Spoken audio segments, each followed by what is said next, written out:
Gini, bayangin deh.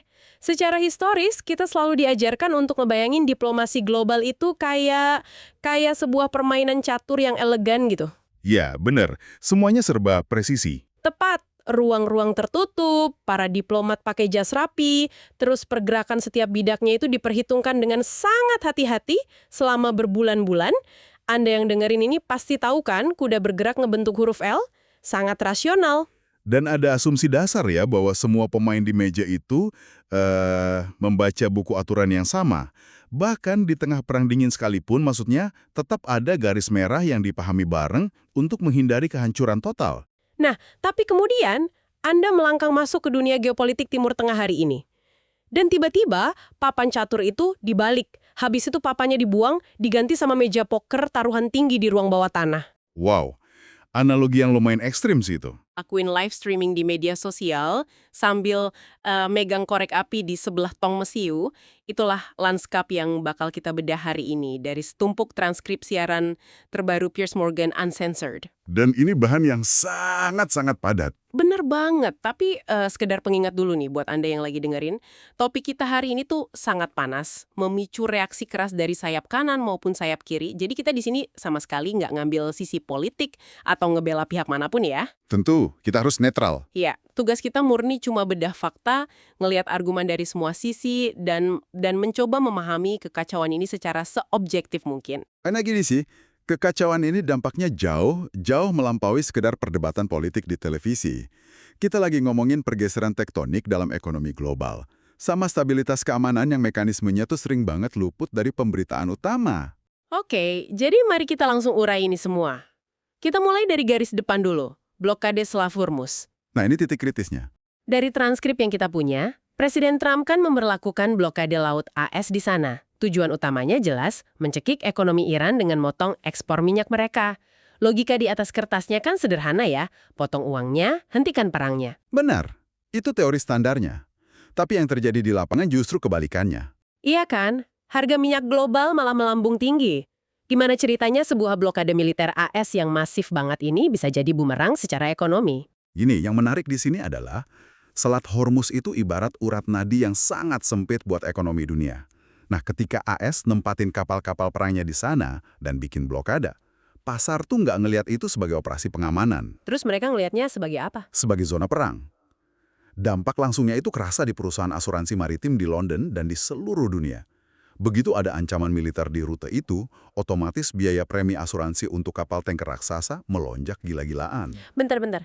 Jadi maksudnya, Iran bahkan nggak perlu nembakin satu peluru pun atau nenggelamin kapal buat bikin harga minyak naik? Sama sekali nggak perlu.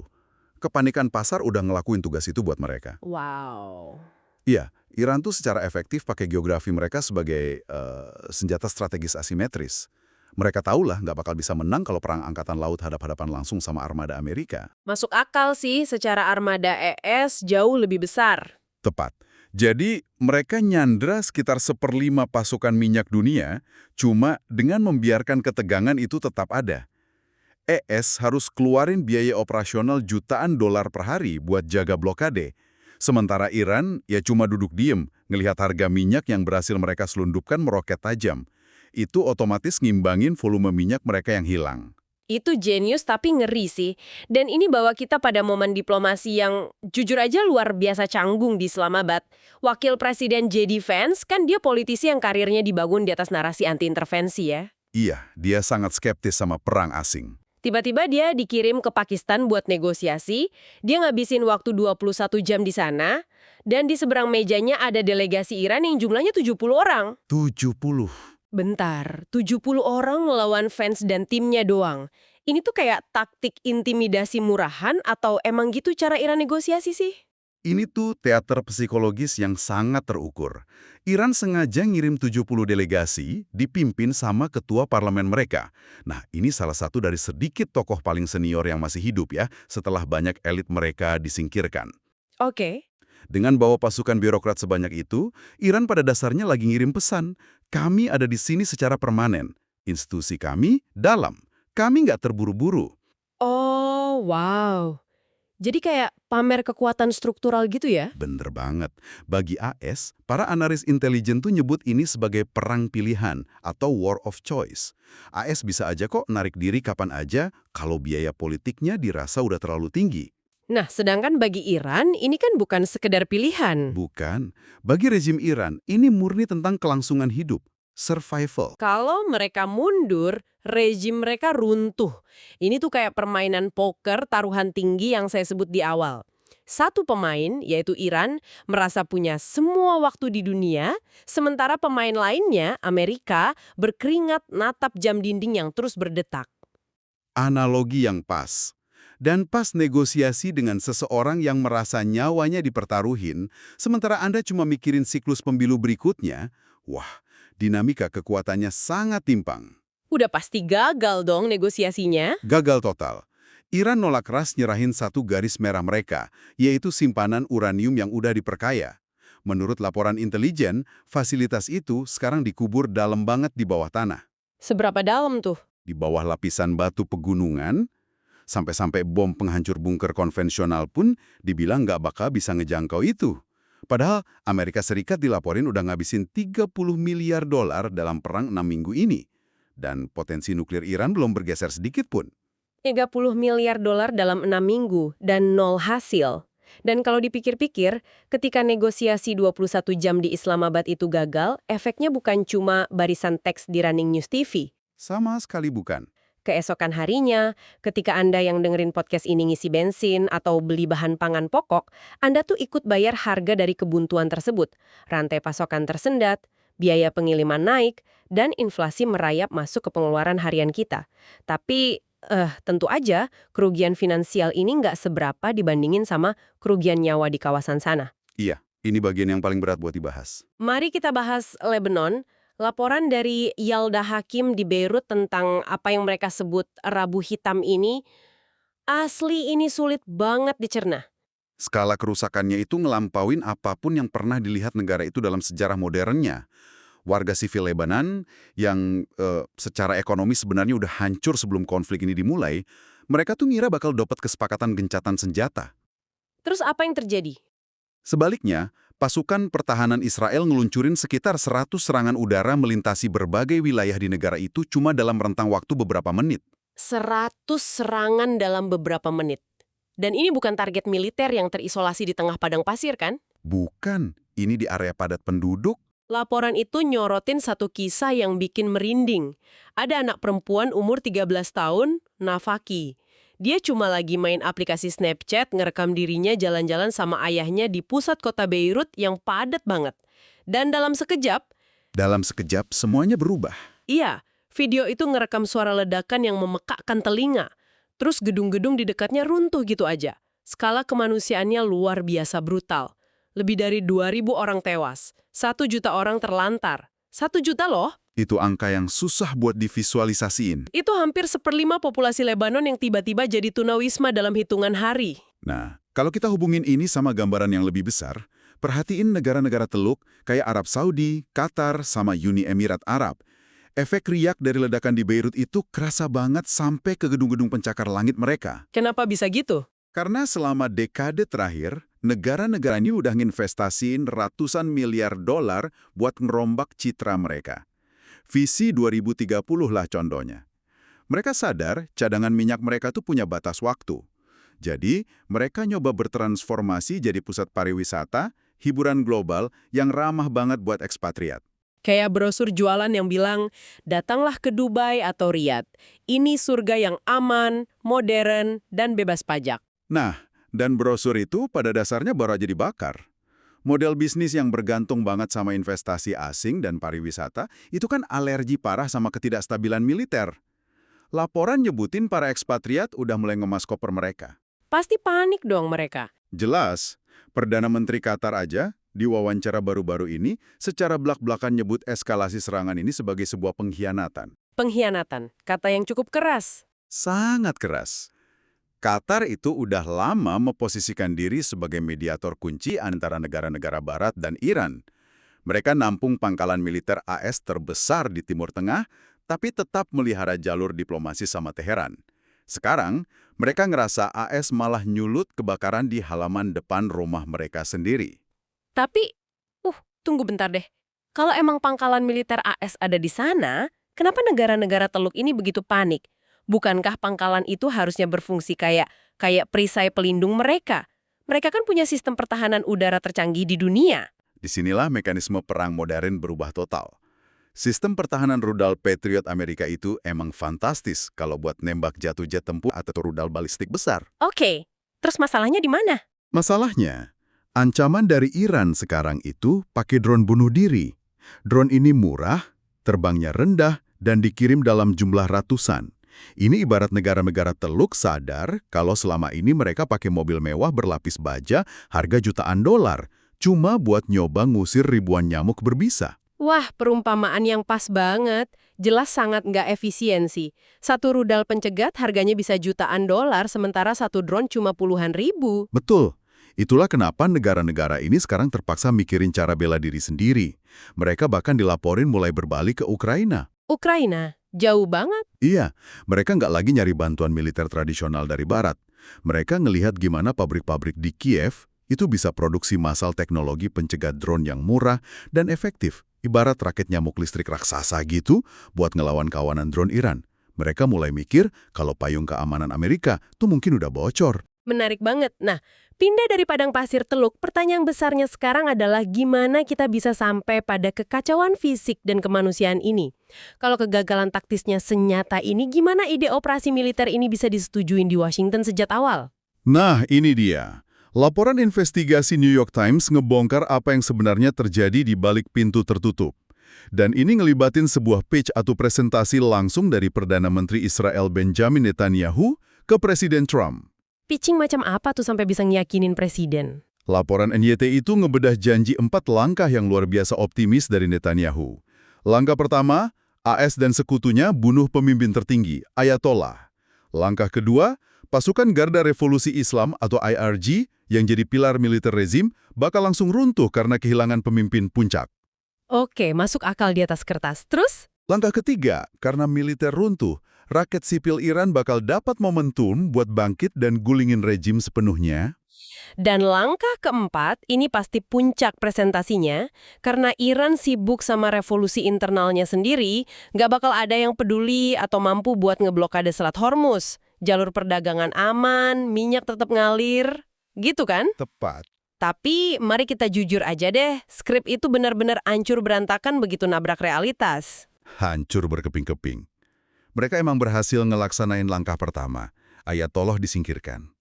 Tapi IRGC sama sekali nggak runtuh. Struktur militer mereka ternyata punya sistem komando cadangan yang langsung ngambil alih komando. Dan otomatis, karena IRGC tetap solid, rakyat sipil nggak berani atau nggak punya ruang buat memberontak dong. Bener banget.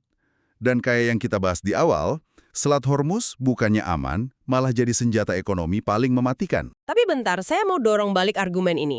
Sepanjang diskusi panel yang saya baca di transkrip, banyak banget pembicara yang nyerang Netanyahu karena dibilang ngejual janji palsu lah, manipulasi intelijen lah. Iya, sentimennya begitu. Tapi pada akhirnya kan Presiden Amerika Serikat itu panglima tertingginya. Kayak yang dibilang panelis Dan Abrams, nggak peduli siapa yang ngebisikin janji manis di telinganya, dialah yang punya otoritas buat mencet tombol itu. Bukankah kegagalan strategis ini mutlak keputusannya AS? Anda nekan tepat di inti masalahnya. Ini sejalan sama argumen Profesor Jeffrey Sachs di materi ini. Sachs bilang, kalau kegagalan ini bukan sekedar miskalkulasi intelijen, tapi bukti nyata matinya proses institusional di Amerika Serikat. Matinya institusi, maksudnya gimana? Dia nyebut situasi sekarang sebagai aturan satu orang yang ngabain intelijen. Dulu, kalau ada sekutu yang ngajuin rencana muluk-muluk, institusi kayak CIA sama kepala staf gabungan bakal ngejek rencana itu, nyari celahnya, terus ngerem keputusan presiden. Tapi sekarang remnya blong. Laporan aja nyebutin kalau peringatan dari kepala staf gabungan soal resiko ini diabaikan gitu aja demi insting satu pemimpin. Nah, Sachs menganalisis psikologi di balik pengabaian itu. Dia pakai kerangka psikologi klinis, nyebut pendekatan kepemimpinan saat ini didominasi sama apa yang disebut dark triad atau 3 serangkai kegelapan. Oh, saya tahu ini. Narsistik, Machiavellian, sama psikopat. Betul. Kenapa ini bahaya di geopolitik? Gini, Individu dengan sifat narsistik akut secara psikologis tuh nggak mampu ngakuin kesalahan strategis. Pas rencana 4 langkah tadi gagal, insting mereka bukan evaluasi ulang terus narik mundur pasukan. Terus apa instingnya? Instingnya adalah ngegandain taruhan, doubling down, buat nutupin kegagalan itu. Ditambah sifat psikopatnya, di mana penderitaan jutaan orang di Lebanon atau kelumpuhan ekonomi warga di dalam negeri itu gak memicu empati apapun buat ngubah arah kebijakan. Gila sih. Dan yang bikin situasi ini makin terasa distopia, drama militer ini tuh dimainin secara real time di media sosial loh. Ya, itu dimensi lain yang gak kalah kacaunya. Presiden Trump ngunggah terus kemudian ngehapus ya gambar editan dirinya sebagai Yesus Kristus. Terus yang bikin banyak pengamat bingung, dia secara terbuka nyerang Paus Leo di media sosial. Paus Amerika pertama dalam sejarah, by the way. Nah ya, Trump nyebut Paus Leo sebagai sosok yang sangat liberal cuma gara-gara Paus nyerukan perdamaian dan ngingetin dunia soal ancaman senjata nuklir. Dan coba tebak, siapa yang langsung memanfaatin celah retorika ini? Presiden Iran, Pezeshkian. Dia cepat banget ngerilis pernyataan resmi. Buat ngecam AS. Bukan. Dia secara khusus ngebela Paus Leo. Hah? Serius? Serius? Dia ngingetin publik barat kalau Yesus itu kan nabi perdamaian yang dihormati di dalam Islam. Terus dia ngekritik Trump karena ngehina simbol agama tersebut. Astaga. Ini tuh teater geopolitik yang bener-bener surrealis. Ketika Presiden Iran secara diplomatis pakai agama Katolik buat ngebela Paus Amerika pertama dari serangan Presiden Amerika sendiri, kita tahu kalau kita udah melenceng jauh banget dari buku teks diplomasi konvensional. Bener. Dan teater surrealis ini nggak cuma mengguncang panggung internasional. Tsunami politik ini akhirnya ngehantam domestik Amerika dengan keras. Kita mulai melihat keretakan struktural di dalam basis pendukung MAGA. Udah biasa itu. Yang kita bahas ini pembelotan dari dalam ekosistem sayap kanan itu sendiri. Nama-nama besar kayak podcaster sayap kanan, Tucker Carlson, Candace Owens, Alex Jones, mereka sekarang berbalik arah nyerang Trump dan ngecam perang ini. Iya, Tucker Carlson bahkan ngeluarin pernyataan provokatif.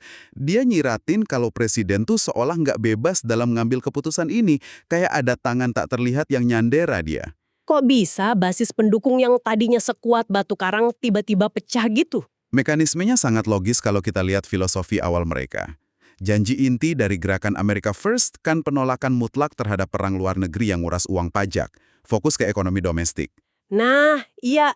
Terus pas pemerintahan yang sama tiba-tiba ngebakar 30 miliar dolar dalam 6 minggu buat konflik yang malah naikin harga gas dan inflasi, ya jelas basis ideologis mereka ngerasa dikhianatin secara fundamental. Dan sebagai sinyal peringatan global buat gerakan MAGA, lihat aja apa yang terjadi di Hungaria. Perdana Menteri Viktor Orban, yang udah berkuasa 16 tahun, baru aja jatuh. Kehilangan jabatannya. Ini penting banget buat dicatat. Orban itu kan cetak birunya banyak aktivis konservatif AS. Pahlawan mereka. Benar. Dan ironisnya, jatuhnya Orban tuh nggak lama setelah jadi fans ke sana di hari-hari terakhir kampanye. Ini dilihat sebagai lonceng kematian. Pesannya jelas. Pada akhirnya, pemilih tuh nggak peduli seberapa kuat retorika kultural Anda. Kalau ekonomi hancur, petahana bakal dihukum. Tepat. Dan disinilah semuanya jadi sangat menarik. Tepat di tengah hiruk-pikuk ini perang macat, sekutu asing tumbang, basis domestik retak, lingkaran dalam presiden malah merilis sesuatu yang sama sekali di luar nalar. Oke, ini bagian favorit saya. Bayangin skenario ini. Rumah Anda lagi kebakaran hebat nih, asap hitam di mana-mana, pemadam kebakaran kehabisan air, tetangga pada lari panik, terus tiba-tiba ada anggota keluarga Anda jalan santai ke teras, ngadain konferensi pers. Buat apa? Cuma buat ngelarifikasi kalau dia secara pribadi tuh nggak pernah suka sama warna karpet di ruang tamu. Itu analogi yang akurat banget buat ngegambarin rilisnya video Melania Trump. Iya kan? Ibu negara tiba-tiba ngerilis video bantahan kalau Jeffrey Epstein tuh nggak pernah ngenalin dia ke Donald Trump. Nggak ada hujan, nggak ada angin, tiba-tiba ngungkit skandal Epstein di tengah krisis perang global ini. Kenapa coba? Panelis dan Abrams menyuarakan kebingungan kita semua sih. Nggak masuk akal, tokoh sekelas ibu negara tiba-tiba ngungkit nama Epstein tanpa pemicu yang jelas. Teori awalnya ini langkah PR buat mendahului sebuah skandal besar yang bakal bocor di media. Tapi penasihatnya Mark Baxman ngebantah keras teori itu di panel. Iya, Beckman ngotot nggak ada skandal yang ngintai. Dia klaim Melanie ngelakuin ini murni buat bersihin catatannya dan ngebela korban perempuan. Dia maksa publik buat nelan mentah-mentah alasan itu. Gimana ya, agak susah dipercaya sih. Di dunia komunikasi politik, pas penasihat nyuruh Anda nelan narasi seaneh itu di tengah krisis, biasanya ada dua kemungkinan. Pertama, ini taktik dead cat strategy atau strategi kucing mati. Lempar sesuatu yang sangat mengejutkan ke atas meja, biar semua orang berhenti ngomongin masalah utamanya, yaitu inflasi dan kegagalan militer. Atau kemungkinan kedua yang lebih bikin merinding, nggak ada strategi sama sekali, lingkaran dalamnya tuh benar-benar panik, jalan sendiri-sendiri, dan udah sepenuhnya kehilangan kendali. Dan ini menyatukan semua potongan puzzle yang kita bahas hari ini. Paradoks modern dari janji isolasionisme. Kalau niat mau narik diri dari panggung dunia nggak dijalanin pakai presisi institusional, negara malah bisa kesedot ke keterikatan global yang jauh lebih mematikan. Dan keterikatan itu bukan cuma teori ya, buat Anda yang dengerin, blokade Selat Hormuz berarti ongkos barang yang Anda beli online naik. Kebuntuan diplomasi berarti nilai investasi pensiun Anda tergerus, dan matinya institusi di Washington berarti ego satu orang bisa bikin dunia meledak. Betul. Institusi yang lambat dan birokratis itu sebenarnya dirancang buat nyaring impulsivitas pemimpin. Pas filternya hilang, ya kita nggak punya jaring pengaman lagi. Yang akhirnya ninggalin kita sama satu pertanyaan buat direnungin. Kalau stabilitas dunia sekarang udah nggak ditentuin sama diplomat, tapi cuma bergantung sama ego, postingan medsos, dan dendam pribadi, pertanyaan besarnya, mekanisme apa yang tersisa buat kita mencegah perang yang dimulai cuma dari sebuah cuitan yang emosional? Mungkinkah era isolasionisme ini secara paradoks justru menghancurkan dirinya sendiri? Papan caturnya emang udah hancur. Mari kita berharap seseorang buruan madamin korek apinya sebelum meja pokernya ikut kebakar habis. Terima kasih udah nemenin kita urai semua sumber kompleks ini. Jangan lupa terus pertanyakan headline yang Anda baca, dan sampai jumpa di penelusuran mendalam kita berikutnya.